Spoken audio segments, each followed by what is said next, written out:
and another part will concentrate on the Vedic concepts.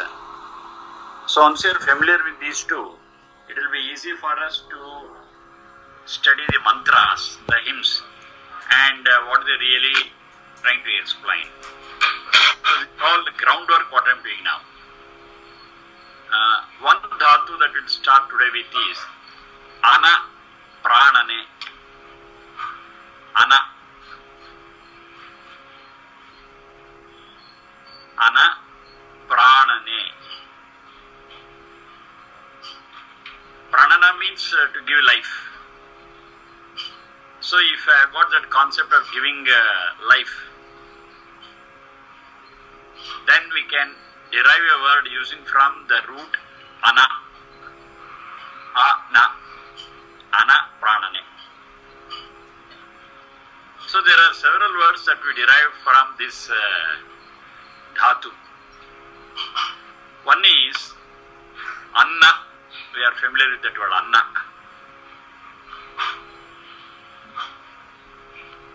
Bharatiya bhashe gottirovarge anna is very simple. But those who are not familiar with Indian languages, it's a new word for them, anna. That which gives life. We depend on food. Anna is food. So our depending on food is inevitable. In one form or the other, we should take food for our survival. So that which gives life, that which sustains us, that is known as anna. That is from ana pranane. Then we do have several other words. Prana itself is a word derived from ana pranane. That is pra plus ana. Pra plus ana, it becomes prana finally. So pra means the best way. In an exemplary manner. So that which gives us life in an exemplary way, in an excellent way, is called as pra plus ana, that is prana. And it is associated with our respiratory system. Prana. So as long as one is breathing, we say he has got prana or she has got prana. So once the breathing stops, we say that the person is dead. So that life force that we get through our breathing is called as prana. Pra plus ana. Then I got another word known as apana. Apa plus ana. Apa plus ana.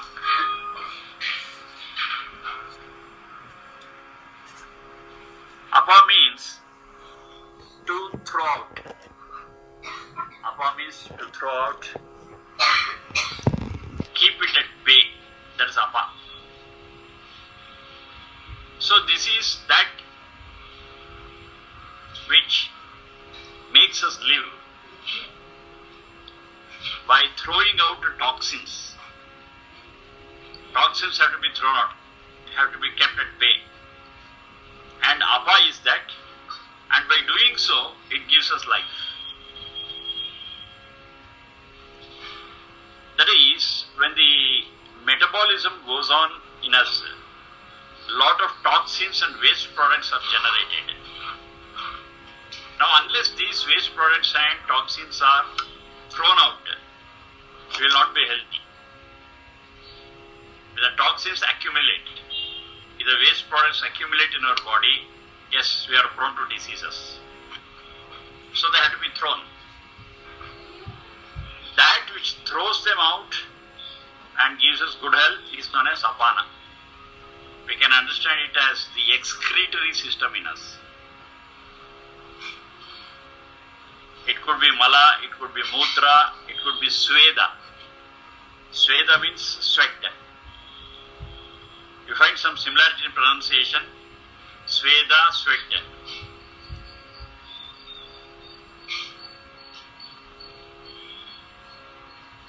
all different ways of throwing out the toxins and waste products, and that word we use it for apana. Then we have got vyana. It's also derived from the same root, vyana. That is V plus ana. V plus ana is the beginning, and finally the derived word is vyana. V means special, vishesha. In a special way, this gives us life. And it is vyana which is responsible for our circulatory system. That's the heart, the arteries, the veins, pumping of the heart, pumping of the blood.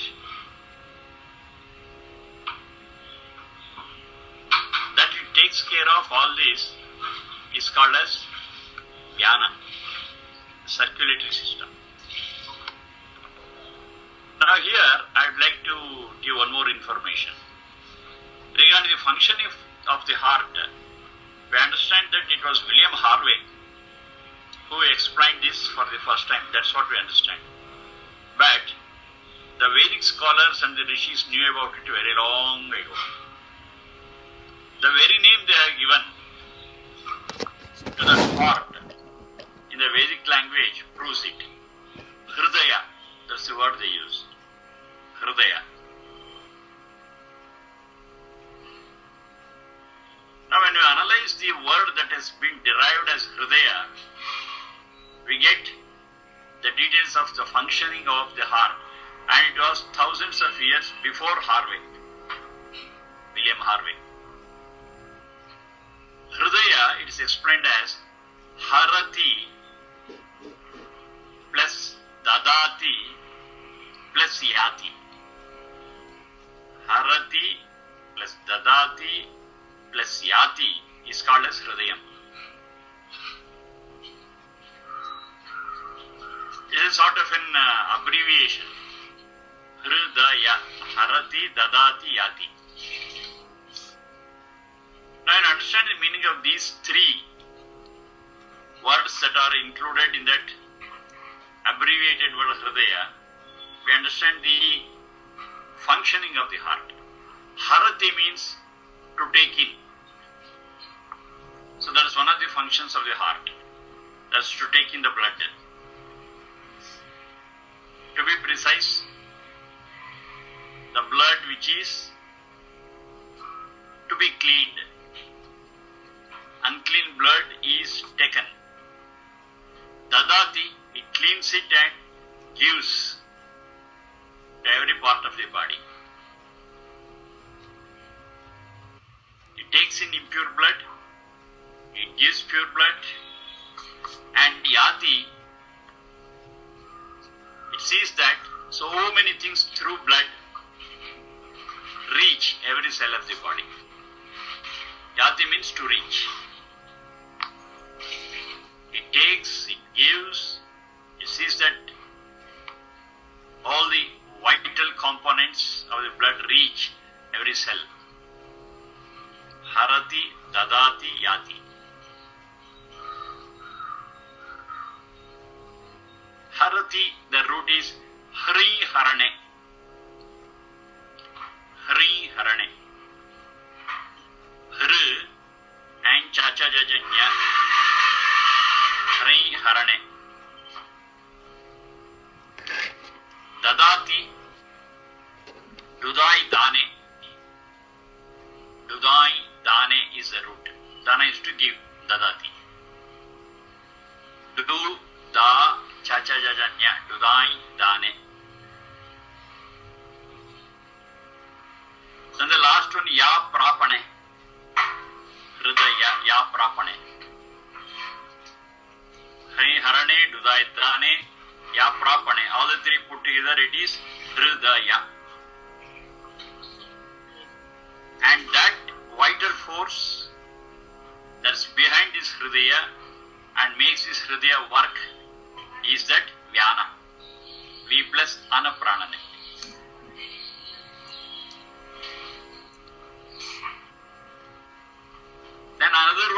from the same Anapranane is Udana.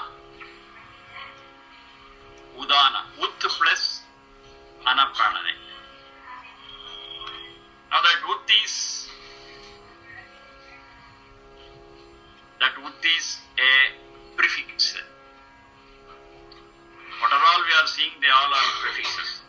Pra is a prefix, Apa is a prefix, Vi is a prefix, and now Ut is a prefix. So Ut plus Ana. Now this gives life force by taking it up. Ut means up. Now that is the nervous system they are speaking of.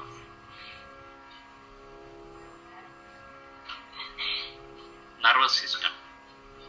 So that vital force which is responsible for running of the nervous system is called as Ut plus Ana. Udana.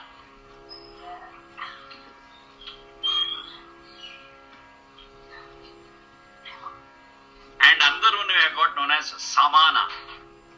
Sam plus Ana. That Anapranane continues here also. Samana. Now the Samana is the life force that is responsible for the digestive system. So whatever we eat,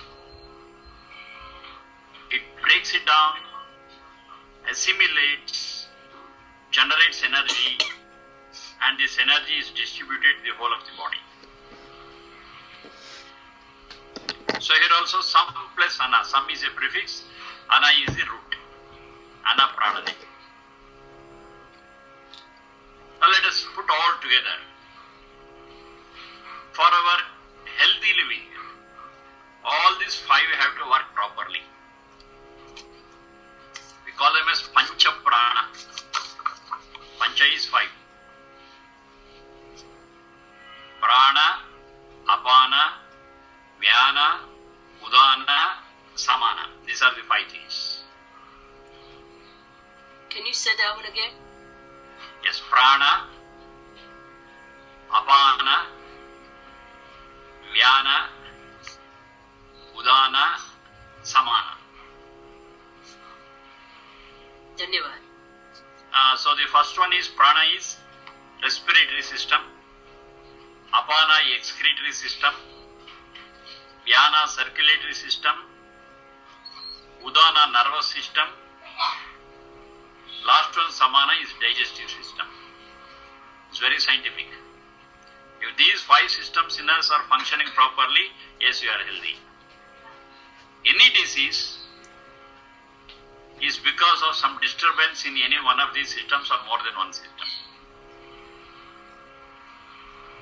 Say if something is wrong with prana, yes, you are subject to asthma and bronchitis because some disturbance is there in that. It's functioning.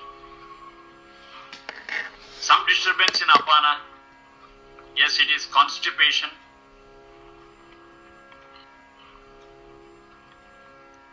And so many problems with kidney. Then suppose we are speaking of Vyana, that's heart trouble, heart attack, angioplasty, etc., etc. Then if it is with Udana, nervous problems, migraine,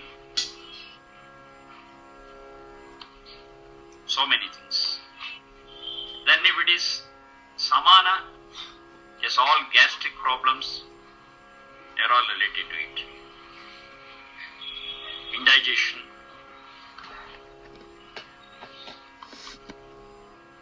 If all the five systems are working properly, excellent. We are at the pink of our health. Now one thing I would like you to observe is, while giving the names itself, they explain a lot of things related to it. It's not just a name. The name conveys lot many things. For example, here the different systems. The very name suggests what they they are, how they function, so many things. We can call these five systems as X, Y, Z, S, T, that's okay. But if I call one system as X system, it doesn't convey much.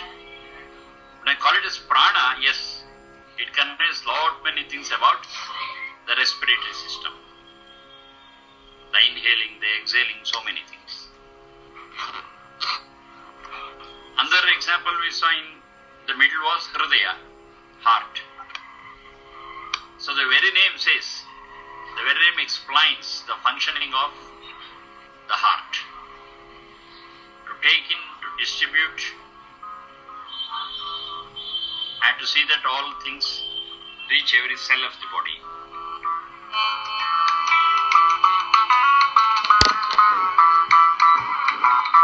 One second.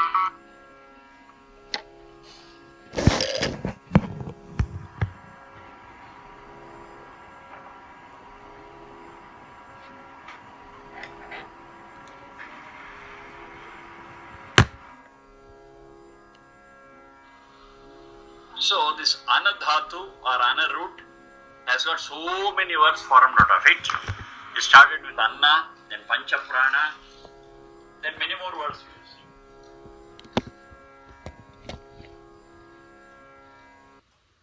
Anilaha. Anilaha is another word. Derived from the same Ana. It means the air. Anilaha means the air, the wind. It's very clear, without that we cannot live. We need air.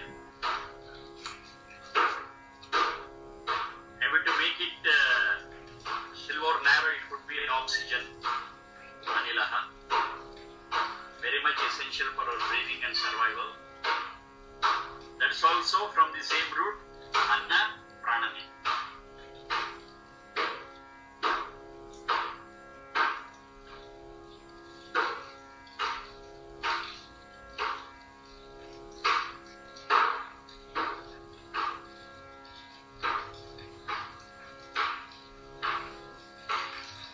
Anikam is another word.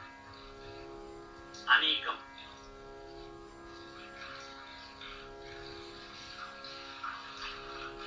Anikam is that which protects and gives us life. Anapranane. That which protects and gives us life. And in colloquial usage, Anikam is understood as an army. Concept is the same. But Anikam doesn't mean only army. It is something which protects and gives us life. So that's the job of an army also. So an army protects us and gives us life, allows us to live. So in a narrow sense, Anikam, army, is also from the same root, Anapranane. Then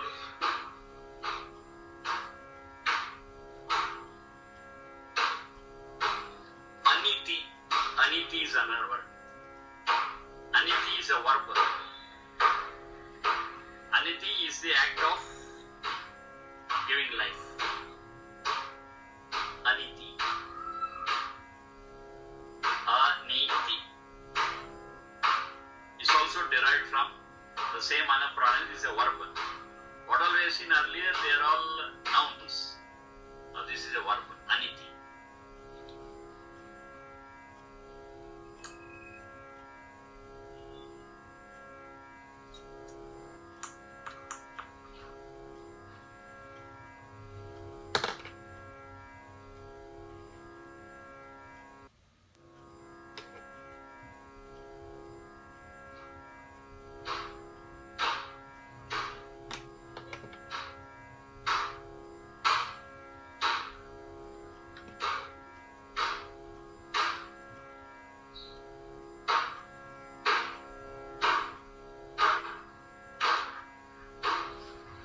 Then the next dhatu we can go into is Mang Mane.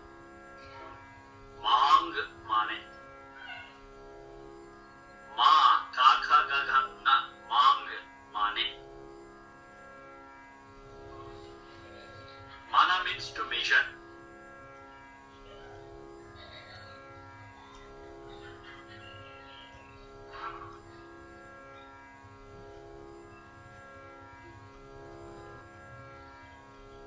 measure is mana.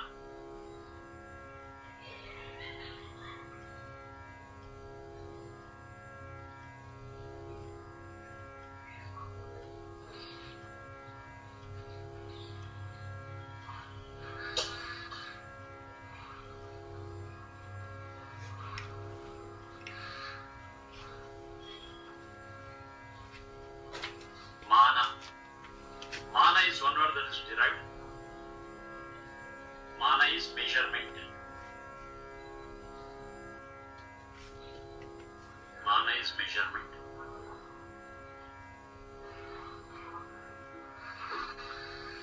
We are familiar with the word avamana. Avamana. And we generally understand it as disrespect, avamana. Now from this mana, mane, avamana is improper measurement. That's what we understand it as disrespect. It could be both, that's very important. This avamana or it could be apamana also. Apamana or avamana. It means both underestimation and overestimation. But generally underestimation we consider as disrespect, avamana or apamana. But if it is overestimation also, it is also a wrong measurement. That's also an avamana or apamana. But generally if we are estimated a bit above our level or standard, we feel very happy. But no, that is also an avamana or apamana. Right measurement is mana.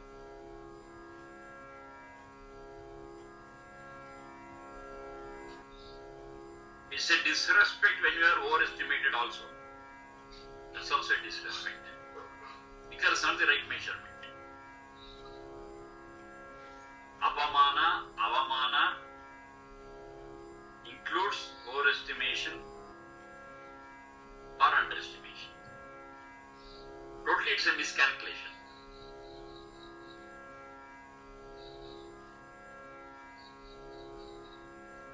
Doubt, samshaya, colloquially. Technically anumana is inference. Colloquially it is, I am doubtful about what it is. Mana, that alate, or that measurement, I am not sure. Is it like this or is it like that? Anyhow, some measurement is there, I am not sure about it. So that is known as samshaya or anumana, that is doubt. That's colloquial. Doubt is colloquial, technically it is inference.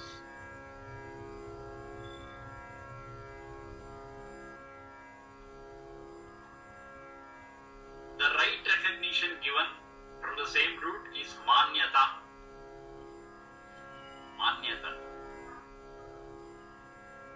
Manyata is to recognize rightly. To recognize rightly is known as manyata.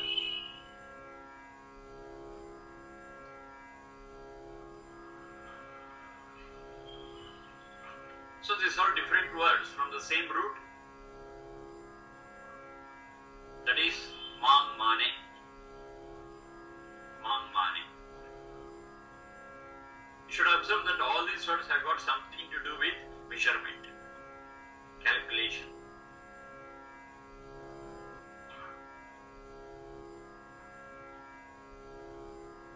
Then another word is mana jnane. Mana jnane.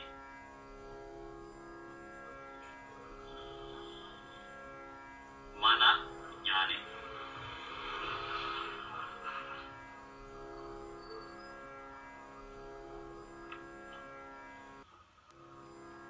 Now this mana jnane, with that as a root, we have got many words derived from it. Manas is derived from it. Manas. Manas is a physical apparatus where the activity related to knowledge takes place.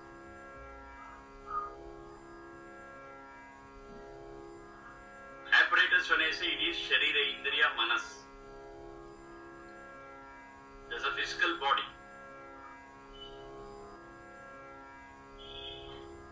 The soul or the Atman uses this physical body for its functioning, and that part which is related to the functions of knowledge, that is Manas.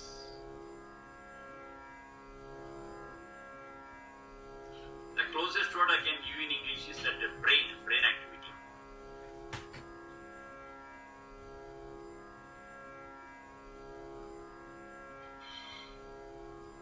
Then his knowledge is, or jnana is special to human beings, and the word what we derive it is manava. Manava is from the same manijnane. I was referring to this jnana last time. Even animals do have knowledge, but it is instinctive knowledge, and that's the end of it. That is nidra, ahara, bhaya and reproduction. Whereas with reference to human beings, this gets extended, and that I explained as naimittika jnana. That's a knowledge that they get by questioning. What, when, how, why, so many things. This questioning and getting answers for this and expanding knowledge is not there in animals. All their actions, they stop at their instinctive level. Manava, Manushya, that's also a word for human beings, and the root of it is manijnane.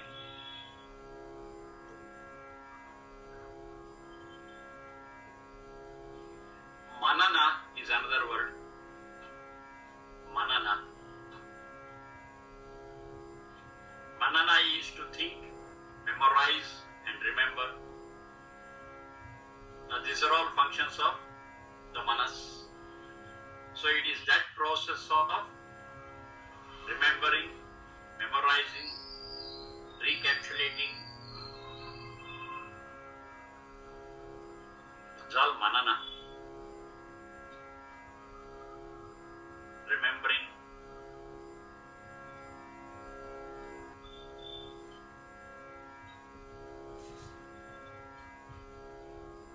So we have got many words derived from that dhatu, mana, jnane. And you must observe that it's all related to human beings. So there is a special faculty of a human being. That is his after knowledge, he can expand knowledge and become knowledgeable.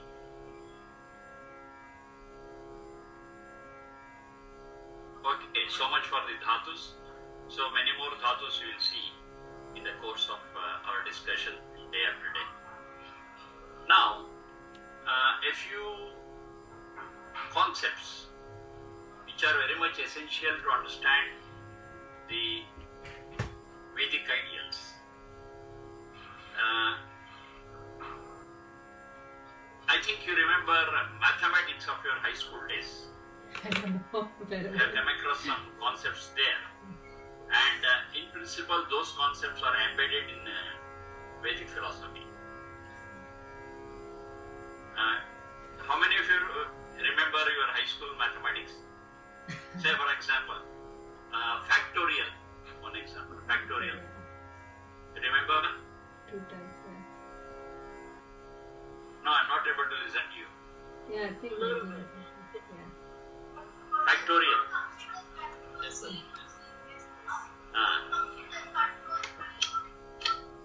No, louder. I'm not able to hear. Factorial. That is, say 5 factorial. If I say it means 5 into 4 into 3 into 2 into 1. Yeah. So that multiplication has been abbreviated called as factorial. It is 3 factorial, it is 3 into 2 into 1. That means we start from the given number and reduce it by 1 until we reach 1. And the product of all those numbers we call it as factorial. That's a simple concept we studied in our high schools, secondary schools. Now, continuing the same concept, how do we explain 0 factorial?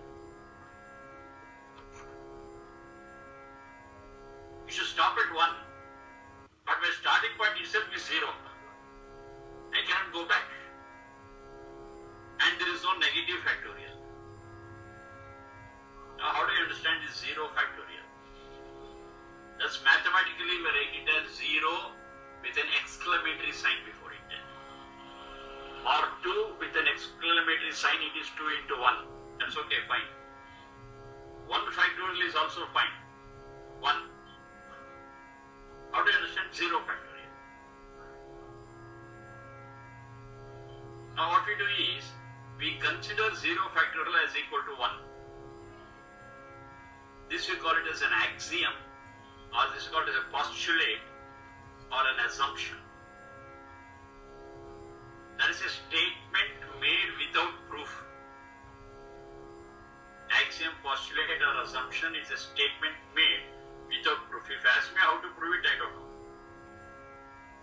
But we consider 0 factorial as equal to 1.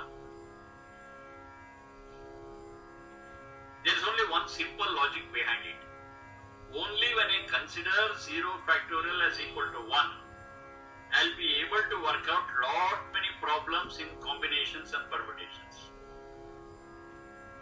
If I question 0 factorial, then the whole subject of permutation combination will fall flat.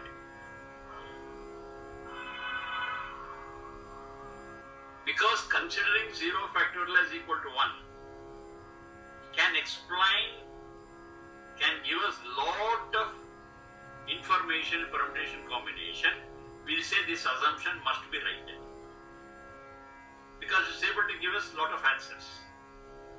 We can work so many problems on permutation combinations if we assume just one thing, that 0 factorial is equal to 1. Failing which, the whole subject falls flat. So many formulae we have got in permutation combination we cannot prove, we cannot use them. But the 0 factorial is an axiom, is a postulate, no proof for that. Because this consideration, because this axiom when accepted gives us lot of results, finally we conclude that this must be true. What's the proof? No, nothing. Its utility itself is a proof. Do you remember what you studied in factorials that is in your high school? That's the one.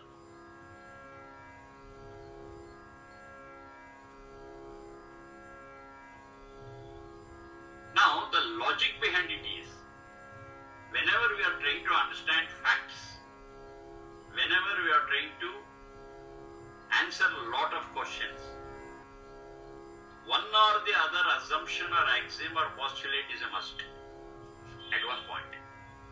Now, it's same not only in mathematics, but also in different branches of knowledge and science. So they take a few things as assumptions, and based on the assumptions, they explain a lot of facts. So because this assumption is capable of giving us answers to a lot of questions, ultimately we conclude that this assumption must be right. What's the proof? We don't know. It's an axiom. We take it as it is. We don't question it. Maybe you call it as axiom, maybe you call it as an assumption, maybe you call it as a postulate. All the same. But here we follow one simple rule that we have to bear in mind. We accept it as an axiom or assumption provided the assumption or axioms are the least and utility is most. With least assumptions we should be able to answer most of the things. It's not that the assumptions are many and the utility is less. It's not so. It's the other way around.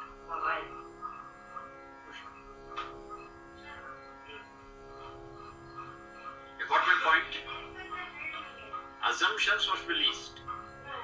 Maybe 1 or 2. But with those 1 or 2 assumptions, we should be able to answer hundreds of questions. To answer 5 questions, assumptions, if there are 10, it's foolish and meaningless.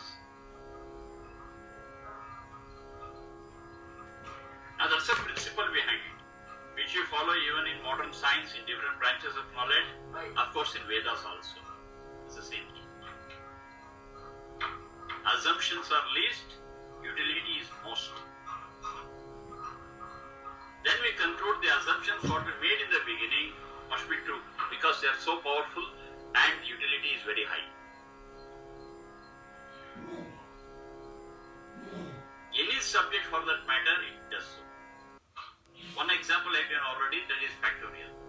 With that one assumption of 0 factorial is equal to 1, lot many things can be done. Utility is very high. Even in physics, we have got basic assumptions. Even in chemistry, we have got basic assumptions. Any subject for that matter. When you go deep into it, finally we come across these assumptions, the basic axioms, and we accept them without proof. The reason is because it is utilitarian, that's all. Its utility is very high. So let us keep this basic concept in our mind. We shall be using to explain a few of the Vedic concepts. And another mathematical concept is, that's also a high school study, we call it as mathematical induction. Mathematical induction.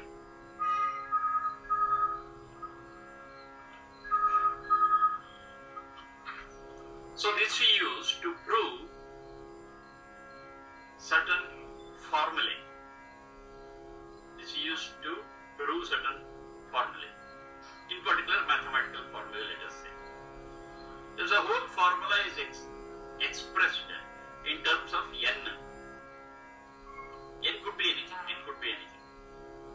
So the whole formula is expressed in terms of n. Then we are trying to verify whether this formula is right or wrong. So I follow some steps. Step 1, we will take n as equal to 1 and verify. Yes, it holds good. Then we take n as equal to 2 and verify. Yes, it holds good. Then we take n as equal to 3. Yes, it holds good. Then the next step we jump to n is equal to n and verify it is true or not. Then in the next step we use n is equal to n plus 1 and verify. So verify the whole thing for n is equal to 1, 2, 3, then jump to n, then jump to n plus 1. Now if all these things hold good, n is equal to 1, n is equal to 2, n is equal to 3, n is equal to n is equal to n plus 1. If it holds good, then we conclude that the formula holds good for any value of n. And that formula is true. This is one of the techniques to verify a formula, and this we call as mathematical induction. Now in high schools we should have studied this.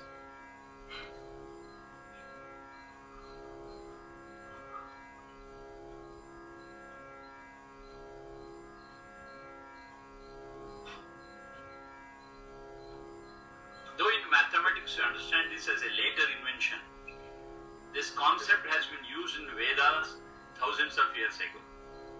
And I give an example, it will be very clear.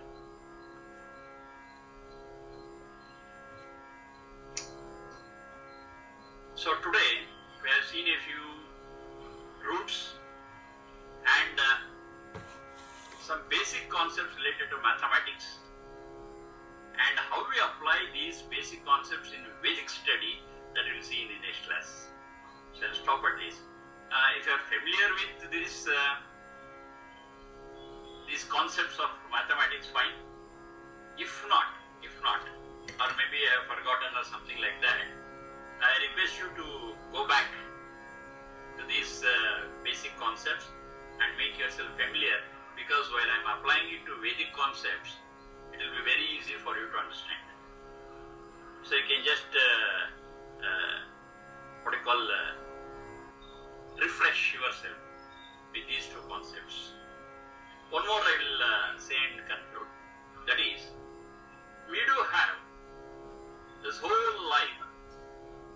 chain of cause and effect. Cause and effect. Whatever you see, wherever you see, we find this chain of cause and effect. And wherever there is a cause, we can easily look forward for an effect. Or whenever we see an effect, definitely we can go back and understand there is a cause for it. There is no effect without cause, and there is no cause without an effect. So it's a big continuous chain of cause and effect what we see around us. Of course in us also. Lot many things. Now certain things we know, we can link the cause to the effect. Yes, this is a cause and this is an effect. And we can establish a rule, a connection between cause and effect. But the grey area is, we see the cause, no effect, or we see the effect but no cause. We do have such grey areas, and that is the area where a lot of research is going on. In any field, research means finding out a infallible relation between cause and effect. So it is found out, okay, we have researched something new and we present it to the world. The basic concept behind a research. Any research for that matter, unless we are able to find out a relationship between the cause and effect, is not a research.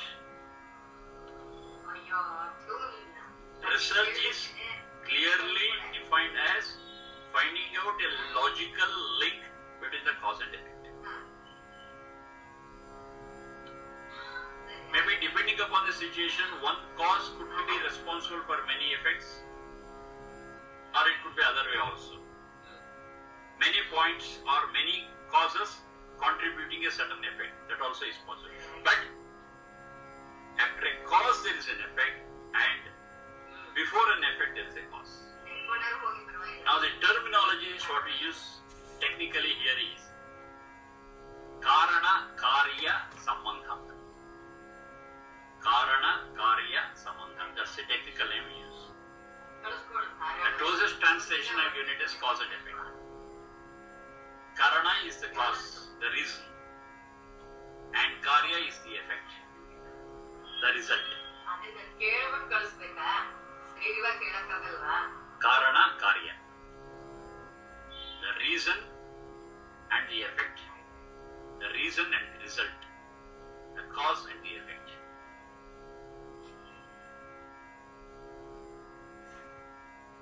I'm feeling tired. That's the effect. And the cause is I have worked hard without rest. Very simple. I overeat. Cause. Indigestion. Effect. We can find out hundreds of such relationships. And it's a chain. Now when I say chain, there is a cause and an effect. And in course of time, the effect becomes the cause and we have got a further effect. That's a chain. Cause, effect, effect becomes cause, and that results in an effect, that becomes a cause, and there is a effect. It could be a chain like that. So at a given point of time, a cause could be an effect. When you look back, it could be a cause when I look forward. You can find this everywhere, in and around us. It's a wonderful principle that we have to observe. Okay, I have given three things for study. One is the factorial part, then is the mathematical induction part, third one is the cause and effect part. So I have not touched anything with the Vedas. are there in Vedic understanding and in Vedic analysis while understanding the Veda mantras. So let us be familiar with this and apply them while studying Vedas. Now, one very important thing I want you to observe is these concepts, as you understand today, are latest concepts. Okay. But with reference to Vedas, these concepts are age old. I'll prove it. Thank you. Good night. Thank you. धन्यवाद. Thank you.